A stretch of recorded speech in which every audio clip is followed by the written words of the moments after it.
দেশের রাজনৈতিক অঙ্গনে এক ঐতিহাসিক পরিবর্তনের সাক্ষী হতে যাচ্ছে বাংলাদেশ জাতীয়তাবাদী দল বিএনপি। দীর্ঘ কয়েক দশকের নেতৃত্ব শেষে বিএনপির চেয়ারপারসন ও সাবেক প্রধানমন্ত্রী বেগম খালেদা জিয়ার প্রয়াণে শোকাতুর রাজনৈতিক অঙ্গন। তবে এই শোকের আবহেই দলটির সাংগঠনিক অভিভাবকত্বের শূন্যতা পূরণে বড় সিদ্ধান্ত নিয়েছে বিএনপির নীতি নির্ধারকেরা।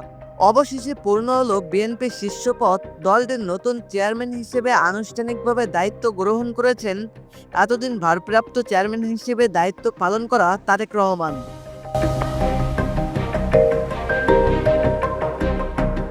শুক্রবার রাতে বিএনপির স্থায়ী কমিটির এক জরুরি বৈঠকে এই সিদ্ধান্ত নেওয়া হয়। অত্যন্ত গোপনীয়তা এবং গুরুত্বের সাথে আয়োজিত এই বৈঠকে দলের সর্বোচ্চ ফোরামের নেতারা সর্বসম্মতিক্রমে তারেক রহমানকে দলের মূল অভিভাবক হিসেবে বেছে নেন। বিএনপির প্রতিষ্ঠাতা শহীদ রাষ্ট্রপতি জিয়াউর রহমানের পর দীর্ঘ সময় দলটিকে আগলে রেখেছিলেন বেগম খালেদা জিয়া। তার মৃত্যুজনিত কারণে পদটি শূন্য হয়ে পড়লে দলে এক ধরনের সাংবিধানিক নেতৃত্বের প্রশ্ন দেখা দেয়। তবে সেই প্রশ্নের অবসান ঘটাতে দেরি করেনি বিএনপি। দলীয় সূত্রে জানা গেছে, স্থায়ী কমিটির সভায় গণতন্ত্রের ধারা ও উপধারা বিশ্লেষণ করা হয়।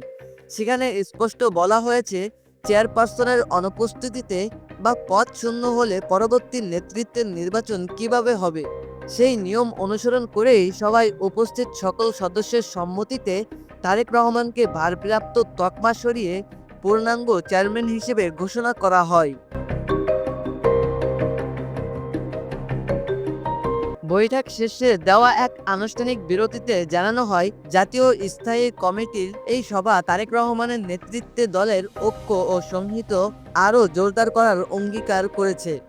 এখন থেকে দলীয় গণতন্ত্র অনুসরণে তিনি বিএনপির সকল সিদ্ধান্ত গ্রহণের প্রধান কেন্দ্রবিন্দু।